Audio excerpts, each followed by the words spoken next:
देवर से नाराज भाभी। पल्लवी, लंच मत लाना मेरा, ट्रेन में ही कुछ खा लूंगा। कुछ नहीं खाना ट्रेन का, पता नहीं वो लोग कैसी कैसी तो चीज बनाते हैं, कहीं तबीयत ना खराब हो जाए तेरी।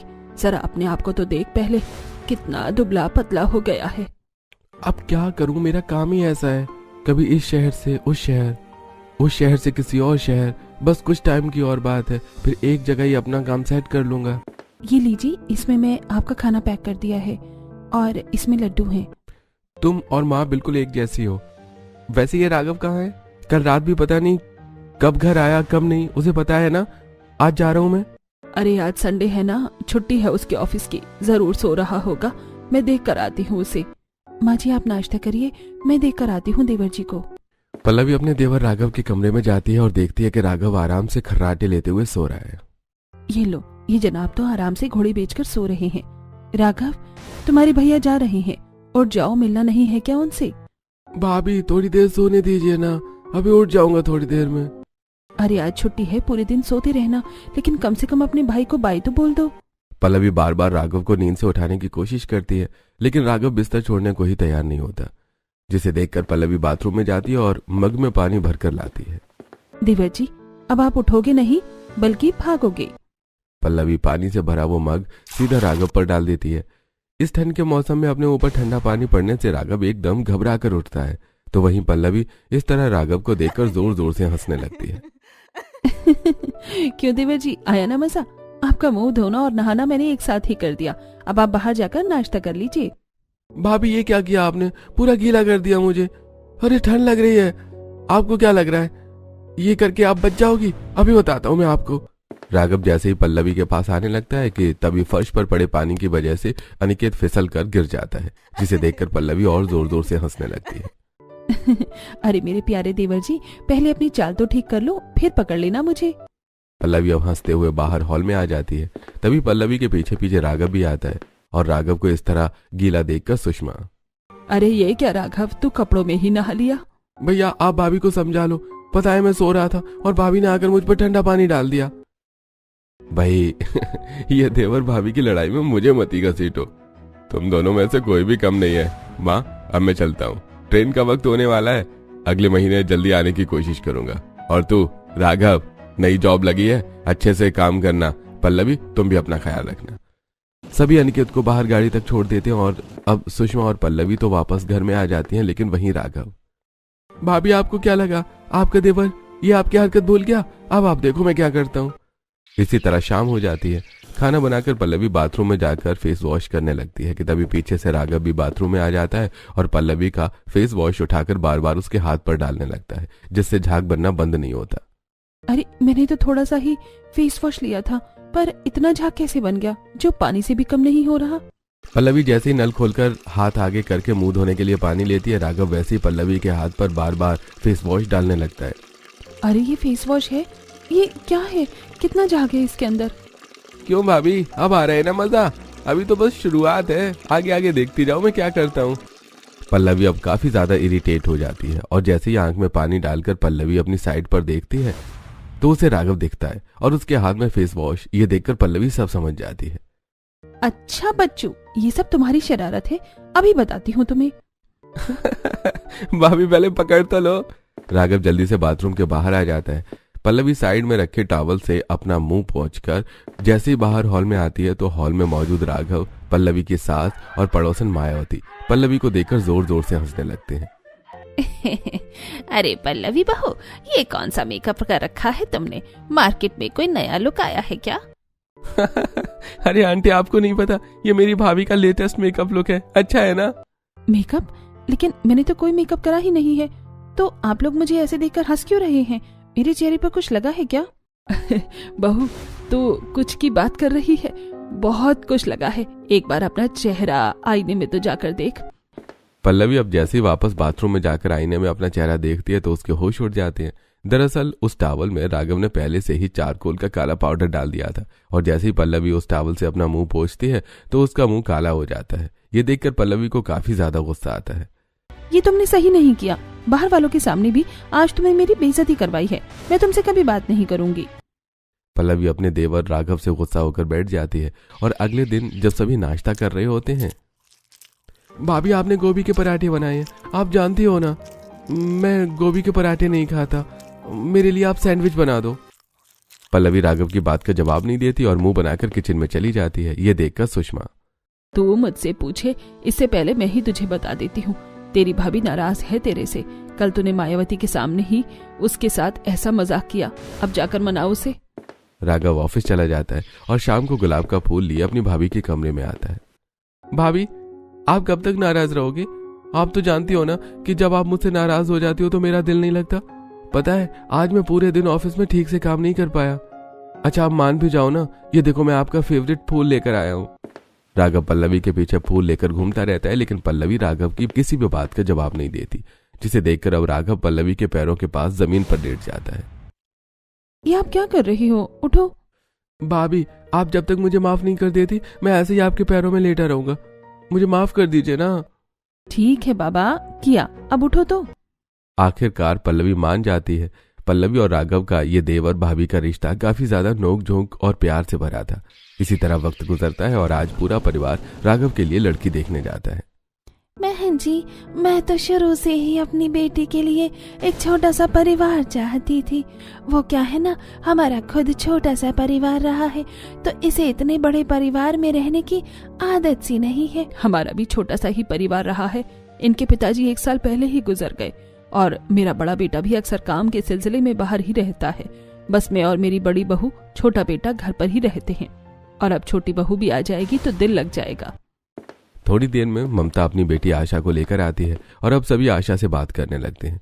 तो वो अभी भी दोनों देवर भाभी की छोटी मोटी नोकझोंक चालू थी।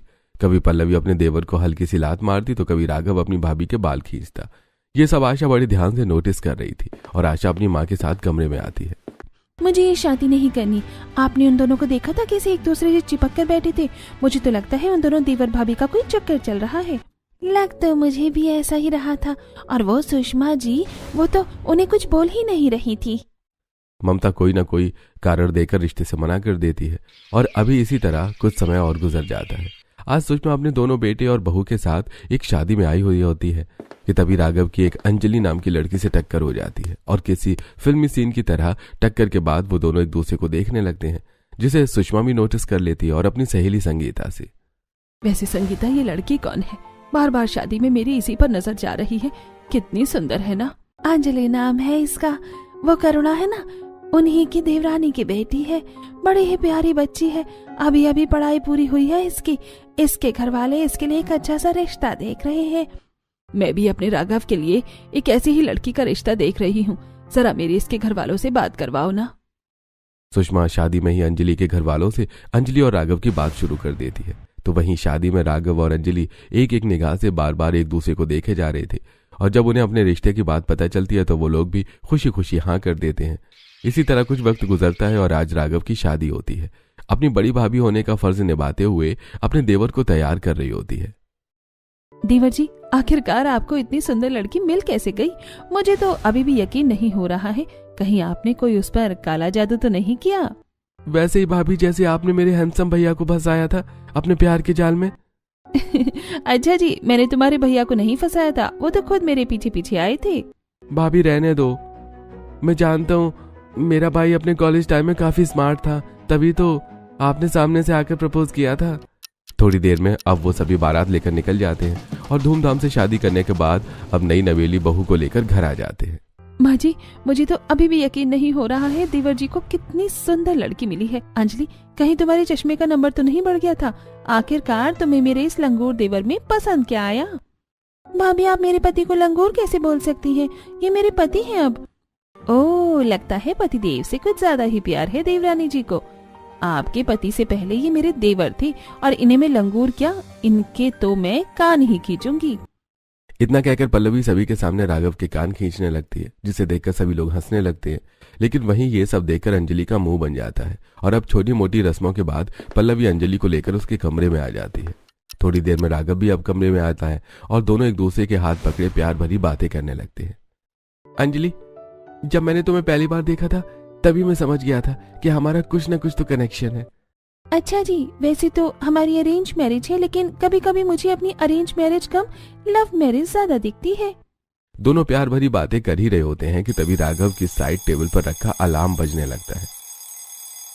ये इतने बजे का अलार्म किसने लगा दिया? लगता है किसी मेहमान के बच्चे की शरारत होगी।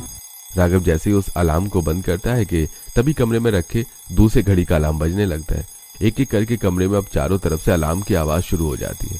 ये देखकर अंजलि, ये कमरे में इतने सारे अलार्म कैसे बज रहे हैं? कहीं आपके किसी दोस्त की शरारत तो नहीं है? शरारत तो है लेकिन किसी दोस्त की नहीं बल्कि मेरी भाभी की। राघव इतना बोलता ही है कि तभी पल्लवी हंसते हुए राघव के कमरे में आती है। क्यों देवर जी, आया ना मजा? याद है ना कैसे आपने मेरी और अपने भैया की सुहागरात में मेरे कमरे में चूहे छोड़ दिए थे? उसी का बदला लिया है मैंने। भाभी, आज मेरी सुहागरात है, ऐसा कौन करता है? अब मैं आपसे नाराज हूँ। मेरी जेठानी में क्या दिमाग नहीं है? कैसा मजाक कर रही है हमारे साथ? और ये इन्हें कुछ बोल ही नहीं रहे हैं। पता नहीं क्या हो रहा है ये सब। आज तो मैं इन्हें कुछ बोल भी नहीं सकती, लेकिन अगर आइंदा ऐसा कुछ भी हुआ ना, फिर इन्हें अच्छे से बताऊंगी। दरअसल अंजलि का बर्ताव शुरू से ही थोड़ा सा गुस्सैल किस्म का था। उसे ज्यादा मस्ती मजाक पसंद नहीं था। तो आज जब अंजलि अपने देवर और भाभी के बीच में इस तरह का मजाक देखती है तो उसका मुंह बन जाता है। और अभी इसी तरह कुछ दिन गुजर जाते हैं। राघव, हमारी शादी को अभी 2 हफ्ते भी नहीं हुए हैं और आपने ऑफिस जाना शुरू कर दिया। आप तो मुझे हनीमून पर हिल स्टेशन ले जा रहे थे ना?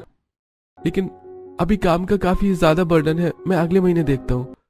अच्छा, हनीमून ना सही, लेकिन कम से कम आप मुझे कहीं बाहर तो घुमाने ले जा सकते हो। अंजलि, सच में अभी काम का काफी प्रेशर है। मैं एक दिन की छुट्टी नहीं ले सकता। कुछ दिन रुक जाओ और फिर मैं तुम्हें किसी लॉन्ग ट्रिप पर ले चलूंगा। राघव की बात सुनकर अंजलि का मुंह बन जाता है। और अभी इसी तरह 2 दिन गुजर जाते हैं। सभी लोग रात में खाना खा रहे होते हैं कि तभी पल्लवी अपने पति अनिकेत से, 3 दिन बाद आप फिर से अपने काम की वजह से दूसरे शहर चले जाएंगे, तो क्यों ना मुझे आप कल कहीं घुमा कर ले आए? कितना टाइम हो गया है हमें कहीं बाहर गए हुए। पल्लवी, मुश्किल से 4 दिन के लिए आया हूँ मैं, और कल मुझे अपने दूसरे वाले फ्लैट के काम के सिलसिले में जाना है। तुम तो बस जिंदगी भर काम ही करते रहो, कहीं मत ले जाना मुझे घुमाने। शादी को 2 साल हो गए हैं, लेकिन मुश्किल से 2 बार भी आप मुझे कहीं घुमाने नहीं लेकर गए हो। भाभी, क्यों मेरे बेचारे भैया के पीछे पड़ गई आप? आपको घूमना ही है ना, कल चलते हैं हम लोग। कुछ सीखो अपने छोटे भाई से, आपसे तो कुछ उम्मीद करना ही बेकार है। जब मैंने इनसे कहा था कि मुझे कहीं घुमा कर ले आओ, तब तो इन्हें काफी काम आ गया था, और अब जब जेठानी जी ने इनसे कहा भी नहीं, तब भी ये खुद ही इन्हें बाहर ले जाने के लिए तैयार हो गए। ये सब देखकर अंजलि का मुंह बनने में ज्यादा भी देर नहीं लगती, और इसी तरह कुछ वक्त और गुजर जाता है। अंजलि किचन में कढ़ी बना रही होती है। तभी पल्लवी किचन में आती है और अंजलि को कढ़ी बनाता देखकर, अरे अंजलि, ये कढ़ी तुम किसके लिए बना रही हो? सब्जी तो मैं बना चुकी हूँ। भाभी उनके लिए बना रही थी। आपको तो पता है उन्हें कढ़ी चावल कितनी ज्यादा पसंद है। वो तो है, देवर जी के फेवरेट हैं कढ़ी चावल, लेकिन उन्हें कढ़ी सिर्फ मेरे हाथों की पसंद है और किसी के हाथों की नहीं। भाभी वो क्या है ना, अब तक मैं इस घर में नहीं थी, लेकिन अब मैं आ गई हूँ तो अब तो वो मेरे हाथ की ही कढ़ी खाएंगे।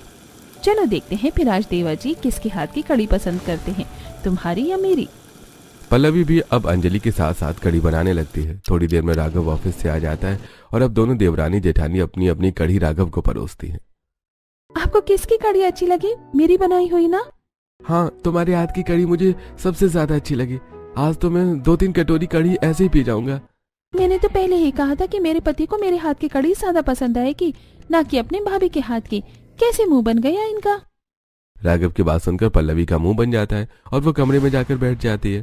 तभी थोड़ी देर में राघव चॉकलेट लिए अपनी भाभी के कमरे में आता है और एक बार फिर राघव अपनी नाराज भाभी को मनाने लगता है। नहीं नहीं, आप देवरानी जी की कढ़ी की तारीफ करिए।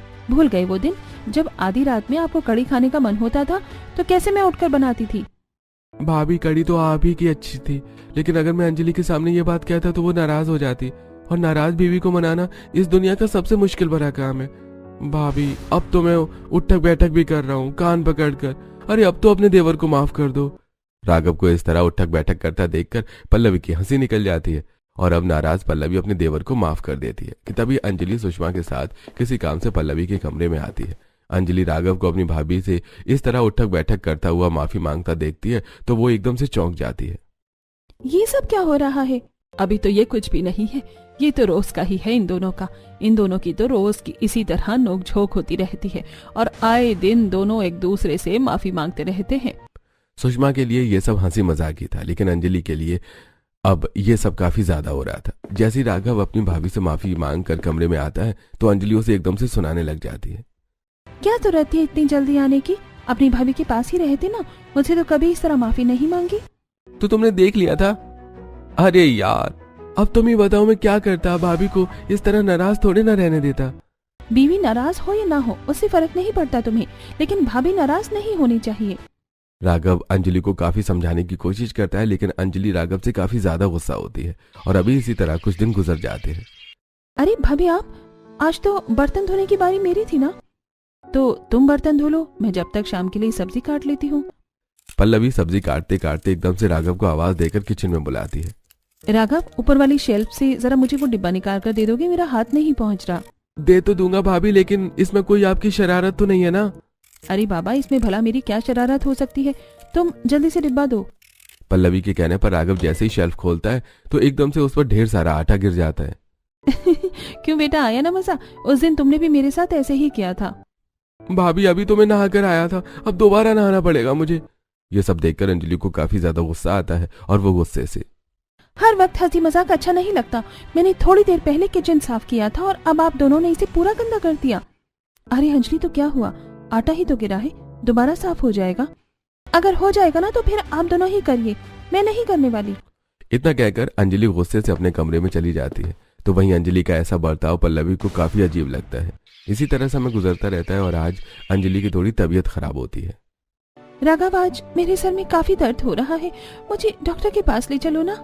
सिर दर्द के लिए कौन डॉक्टर के पास जाता है? टैबलेट रखी है, वो मैं तुम्हें दे देता हूँ, खाकर आराम कर लेना, शाम तक सिर दर्द खत्म हो जाएगा। दवाई खाकर अंजलि सो जाती है और अभी इसी तरह शाम हो जाती है। राघव हॉल में बैठा होता है कि तभी पल्लवी बाहर से लंगड़ाते हुए हॉल में आती है, जिसे देखकर राघव, अरे भाभी क्या हुआ आपको, ऐसे क्यों चल रही हो? तुम्हें तो पता है कि ठंड में बार बार मेरे पैर का दर्द उठ जाता है। अरे तो भाभी आप भी तो बार बार पेन किलर खा लेती हो, आप मेरे साथ कल डॉक्टर के पास चलना, मैं आपका एक्सरे ही करवा दूंगा। राघव की बातें अंजलि सुन लेती है, जिसे सुनकर अंजलि को राघव पर काफी गुस्सा आता है। खुद की पत्नी की तबीयत खराब है तो इन्हें 10 रुपए की टैबलेट खिलानी है, और उधर भाभी के पैर में जरा सा दर्द क्या हुआ, ये तो एक्सरे ही करवाने के लिए चले। कहीं इन दोनों का कोई चक्कर तो नहीं चल रहा है। अंजलि आए दिन देखती थी कि कैसे उसकी नजरों के सामने उसका पति और जेठानी हमेशा एक दूसरे के साथ कितनी मस्ती किया करते थे। ये देखकर अंजलि मन ही मन काफी चिढ़ती है और आज तो अंजलि इस बारे में अपनी सास से भी बात करती है। माँ जी, जेठानी जी और राघव एक दूसरे से कुछ ज्यादा ही मजाक नहीं करते हैं, मुझे थोड़ा अजीब लगता है। इसमें अजीब लगने की क्या बात है, वो दोनों शुरू से ही ऐसे ही हैं। सच कहूँ तो इनसे ही घर में रौनक रहती है। अंजलि को अपनी सास से ऐसी जवाब की उम्मीद नहीं थी। अब इसी तरह 1-2 दिन गुजर जाते हैं। अंजलि अपनी नीलम पड़ोसन से बात कर रही होती है। तुम्हें पता है, मेरी एक सहेली है, उसके पति का अपनी भाभी के साथ चक्कर चल गया, बेचारी काफी परेशान है। नीलम, तुम सच कह रही हो? अब उस बेचारी का क्या होगा? उसकी जेठानी को जरा भी शर्म नहीं आई क्या? शर्म होती तो ऐसा थोड़ी ना करती। पता है, मेरी सहेली मुझे रोज बताती थी कि उसकी जेठानी और उसका पति रोज कहीं ना कहीं बाहर घूमने के लिए जाते हैं, दोनों हमेशा एक साथ चिपके रहते हैं। काश बेचारी पहले से ही समझ जाती। नीलम की ऐसी बातें सुनकर अंजलि का दिल और ज्यादा घबरा जाता है और जब अंजलि घर में आती है तो देखती है कि उसके पति और जेठानी एक दूसरे से पिलो फाइट कर रहे हैं। ये देखकर अंजलि का मुंह फिर से बन जाता है। इसी तरह अब कुछ दिन और गुजरते हैं और आज अंजलि की फर्स्ट मंथ वेडिंग एनिवर्सरी होती है। इतने दिनों से मैं इस दिन का इंतजार कर रही थी। आज हमारी शादी को पूरा 1 महीना हो गया है। पूरा रूम अच्छे से डेकोरेट करूंगी मैं और खुद अपने हाथों से उनके लिए केक बनाऊंगी। अंजलि अपनी फर्स्ट मंथ एनिवर्सरी के दिन पूरे रूम को अच्छे से डेकोरेट कर देती है और साथ ही अपने हाथों से राघव के लिए केक भी बनाती है। तो वहीं दूसरी तरफ राघव मार्केट में, अरे ये तो वही साड़ी है जो भाभी ने मुझे ऑनलाइन दिखाई थी, एक काम करता हूँ भाभी के लिए ले लेता हूँ, खुश हो जाएंगे भाभी। राघव अपनी फर्स्ट मंथ एनिवर्सरी भूल गया था, इसके चलते वो अंजलि के लिए कोई तोहफा लेने के बजाय अपनी भाभी के लिए साड़ी ले लेता है और घर आकर, भाभी मैंने आपके लिए एक बहुत अच्छा गिफ्ट लिया है, खोलकर देखिए। पल्लवी जब उस गिफ्ट को खोलती है तो उसके अंदर वही साड़ी निकलती है, जिसे देखकर, अरे देवा जी, ये तो वही साड़ी है ना जो मैंने आपको एक बार दिखाई थी। आपको याद थी ये साड़ी? पता है ऑनलाइन तो या आउट ऑफ स्टॉक हो गई है। भाभी जी, आप एक बार कोई चीज अपने देवर को दिखा दीजिए तो वो तो आपको ला कर ही देगा। दूर खड़ी अंजलि ये सब देख रही थी, जिसके बाद राघव जब कमरे में आकर डेकोरेशन और केक पर फर्स्ट मंथ एनिवर्सरी लिखा देखता है तो उसे एकदम से अपनी फर्स्ट मंथ वेडिंग एनिवर्सरी याद आ जाती है। लेकिन इससे पहले राघव कुछ बोलता, मुझे तुम्हारी कोई बकवास नहीं सुननी। आज हमारी शादी को 1 महीना हो गया है, मैंने अकेले ही सब कुछ किया कि तुम खुश हो जाओ, लेकिन मेरे लिए तोहफा लाने के बजाय तुम अपनी भाभी के लिए तोहफा लेकर आए हो। अंजलि, मैं जानता हूँ कि मेरी गलती है, लेकिन सच में फर्स्ट मंथ एनिवर्सरी दिमाग से ही निकल गई थी, और वो साड़ी भी मुझे मार्केट में दिखी तो इसलिए मैंने भाभी के लिए ली थी। देखो भाभी भाभी भाभी, मैं तो परेशान हो गई हूँ तुम दोनों देवर भाभी के इस नाटक से। मुझे तो लगता है कि तुम दोनों का चक्कर चल रहा है। दिमाग तो नहीं खराब हो गया है तुम्हारा? हाँ, जुबान संभाल कर बात करो, क्या बकवास कर जा रही हो? उस दिन अंजलि और राघव में काफी ज्यादा लड़ाई होती है। तो वहीं जब ये बात पल्लवी को पता चलती है तो उसे भी काफी बुरा लगता है, और अब अगले दिन पल्लवी अंजलि से बात करने के लिए आती है। अंजलि, तुम जैसा समझ रही हो ऐसा कुछ भी नहीं है। राघव तो मेरे भाई जैसा है, तुम प्लीज उससे नाराज मत हो। अंजलि इतने गुस्से में थी कि वो अपनी जेठानी की बातों का जवाब दिए बगैर चली जाती है। तो अब सुषमा भी अंजलि को समझाने की कोशिश करती है। बहू तो कुछ ज्यादा ही सोच रही है, ऐसा कुछ भी नहीं है, और तेरे पति और जेठानी का रिश्ता तो भाई बहनों जैसा है। आप तो मुझे मत ही समझाइए तो बेहतर होगा। अगर ये सब आप शुरुआत में ही रोक देती तो आज ये सब देखना नहीं पड़ता। अंजलि अब घर में किसी की नहीं सुनती। इसी तरह 1-2 दिन गुजर जाते हैं। पल्लवी अपने पति के कपड़ों के साथ साथ राघव के कपड़ों को भी प्रेस कर रही होती है। तभी अचानक अंजलि वहां आती है, और जब अपनी जेठानी को अपने पति की शर्ट प्रेस करता हुआ देखती है तो गुस्से में, ये शर्ट मेरे पति की है, अपने पति के कपड़े प्रेस करिए, मैं अपने पति के कपड़े खुद प्रेस कर सकती हूँ। अंजलि की ऐसी बातें सुनकर आज पल्लवी की आंखों में आंसू आ जाते हैं। तो वहीं रोज रोज के अंजलि के ऐसे बर्ताव से आज राघव अंजलि को काफी सुनाता है। अंजलि, बहुत हुआ, मुझे लगा 1-2 बार की बात होगी, लेकिन अब तो तुम्हारा रोज का नाटक हो गया है। जरा सा मैं और भाभी ने मजाक क्या कर लिया, पता नहीं तुम हमारे रिश्ते को क्या समझ बैठी। थोड़ा सा मजाक था, अगर ऐसा ही मैं कुछ करती तो तुम क्या करते? जेठ जी तो काम के सिलसिले में बाहर रहते हैं, इसलिए उन्हें अपनी पत्नी की हरकतों के बारे में नहीं पता, पर मुझे सब पता है। आज अंजलि और राघव की फिर से काफी लड़ाई होती है। तो वहीं रोज अपनी वजह से अपने देवर और देवरानी का रिश्ता बिगड़ता देखकर पल्लवी काफी परेशान हो जाती है। और आज पल्लवी राघव को छत पर बुलाकर, राघव, मैं नहीं चाहती कि मेरी वजह से तुम्हारा और अंजलि का रिश्ता बिगड़े, इसलिए मैंने सोचा है कि मैं और तुम्हारे भैया हमारे दूसरे वाले फ्लैट पर शिफ्ट हो जाएंगे। ये आप क्या कह रही हैं? अंजलि तो ना समझ है, इसलिए वो हमारे रिश्ते को गलत ले जा रही है, लेकिन हमें तो असलियत पता है ना। लेकिन राघव, अब बस और नहीं, मैंने तुम्हें सिर्फ यही कहने के लिए बुलाया था। तुम मेरे छोटे भाई जैसे हो और मैं अपने छोटे भाई का घर अपनी वजह से तबाह होते नहीं देख सकती। आंखों में आंसू लिए पल्लवी सीधा नीचे आ जाती है। तो वहीं छत के दूसरी तरफ खड़ी होकर अंजलि सारी बातें सुन रही थी। ये सुनकर अंजलि को भी काफी हैरानी होती है, और जब अंजलि नीचे हॉल में आती है तो, पल्लवी बहू को क्या हो गया है? घर छोड़कर जाने की बात कर रही है। मैंने कभी नहीं सोचा था इस तरह मेरा घर टुकड़ों में बंट जाएगा। अपनी भाभी की सारी बातें सुनकर अंजलि को एहसास हो जाता है कि वो गलत सोच रही थी। अगले दिन पल्लवी जब पैकिंग कर रही होती है तभी अंजलि उसके कमरे में आती है। तुम, अच्छा हुआ तुम आ गई। मैं अब यहाँ से जा रही हूँ। अब मेरी वजह से तुम्हारा और राघव का रिश्ता नहीं बिगड़ेगा। मेरी वजह से तुम्हें जो भी प्रॉब्लम हुई उसके लिए सॉरी। भाभी, आप इस तरह से हमें छोड़कर नहीं जा सकती। सारी गलती मेरी ही है जो मैंने आपके इस पवित्र रिश्ते को इतना गलत समझा। नहीं अंजलि, कुछ गलती मेरी भी है। मुझे समझना चाहिए था कि शादी से पहले और शादी के बाद की बातें अलग होती हैं। भाभी, अब जो हुआ उसे भूल जाइए, और अगर आपने मुझे माफ किया तो आप ये घर छोड़कर नहीं जाएंगी कहीं भी, और अगर गई तो मैं यही समझूंगी कि आपने मुझे माफ नहीं किया। राघव की तरह ही अब अंजलि भी पल्लवी के सामने कान पकड़ती है, जिसे देखकर पल्लवी की हंसी छूट जाती है, और अब दोनों देवरानी जेठानी एक दूसरे के गले लगती हैं। तो वहीं ये देखकर सुषमा भी काफी खुश होती है। इसी तरह अब 1-2 दिन गुजर जाते हैं। दोनों भाई नाश्ते के लिए डाइनिंग टेबल पर बैठे होते हैं। तभी दोनों देवरानी जेठानी उनके लिए गर्मा गर्म गाजर का हलवा लाती हैं। अरे आज नाश्ते में गर्मा गर्म गाजर का हलवा, क्या बात है भैया, कितनी बढ़िया खुशबू आ रही है, मेरे मुंह में तो पानी आ गया। दोनों भाई जैसे गाजर के हलवे का पहला निवाला खाते हैं तो फौरन उसे थूक देते हैं और मुंह बनाकर, हाय हाय हाय, ये गाजर का हलवा या नमक का हलवा, कितना भर भर के नमक डाला है तुम दोनों ने। नमक और चीनी में फर्क नहीं पता क्या तुम दोनों को? पता है ना, हमने तो जानबूझकर नमक डाला। क्यों, कैसा लगा नमक वाला हलवा खाकर? पहले तो भाभी अकेली थी, लेकिन अब मैं भी हूँ भाभी के साथ। अब आप लोग हमसे भूलकर भी पंगा मत लेना। इतना कहकर अंजलि और पल्लवी अपने पतियों को देखकर हंसने लगती हैं। तो वहीं दोनों भाई एक दूसरे का चेहरा देखते हैं। ये सब देखकर सुषमा हंसती है, और अब इसी तरह एक दूसरे के साथ हंसी मजाक करते हुए पूरा परिवार हंसी खुशी रहता है।